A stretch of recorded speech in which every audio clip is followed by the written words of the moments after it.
As thrice as good as workman as be, यानी कि A B से 3 गुना दक्ष कर्मचारी है। A started work and they work together on alternate day and finish the work in 24 days।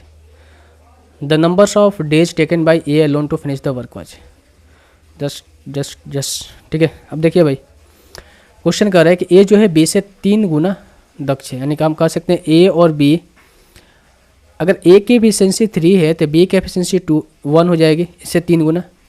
ये इनकी आई efficiency का रेशियो, ठीक है, इनका एफिशिएंसी का रेशियो है। उन्होंने एकांतर दिनों में कार्य स्टार्ट किया और 24 दिन में कार्य समाप्त हुआ। चूँकि हम जानते हैं कि टोटल वर्क इक्वल्स टू क्या होता है कि एफिशिएंसी इनटू टाइम, ये होता है total work, efficiency into time.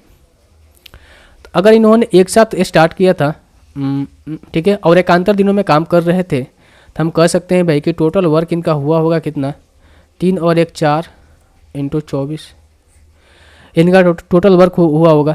तो ए द्वारा काम को समाप्त करने में लगने वाला समय कितना होगा, तो ए का एफिशिएंसी कितनी है 3 है, तो बटे में 3 करेंगे, 3 इंटू कितना बार में 8, यानी कि 32, क्या हो जाएगा 32।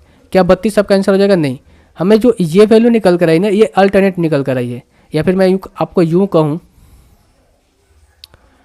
ऐसे आप मैं नहीं समझ में आता, आपको यूँ कहूँ कि अगर ये 24 दिन लगे होंगे ना, कब, जब एक दिन ए आया होगा फिर बी आया होगा, यानी कि ये अल्टरनेट करके आ रहे होंगे तो 24 दिन लग रहे होंगे। तो अगर ये इनको इकट्ठे में ला दूँ, अगर मैं इनको इकट्ठे ला दूँ भाई, ए और बी को साथ में ला दूँ, तो जो काम 2 दिन में हो रहा था वो काम 1 दिन में होगा। तो जहाँ पर 24 दिन लग रहे थे वहाँ पर कितने लगेंगे, 12 दिन लगेंगे, इसीलिए मैंने वहाँ पर काटा था। मुझे लगा कि आपको समझ में नहीं आएगा, तो इसीलिए मैं दोबारा से कर देता हूँ। तो जो जहाँ पर 24 दिन लग रहे थे वहाँ पर कितने लगेंगे, अब 12 दिन लगेंगे, यानी कि हम कह सकते हैं कि 4 एफिशिएंसी के साथ 12 दिन काम करेंगे, और एक कितने करेगा, एक एफिशिएंसी 3 है तो बटे में 3 कितना हो जाएगा 16 डेज, कितना हो जाएगा 16 डेज, ऑप्शन नंबर ए। तो इसीलिए मैंने वहाँ पर काटा कि आपको शायद समझ में ना आए, तो मैंने सोचा कि इसको ऐसे आपको समझा दूँ।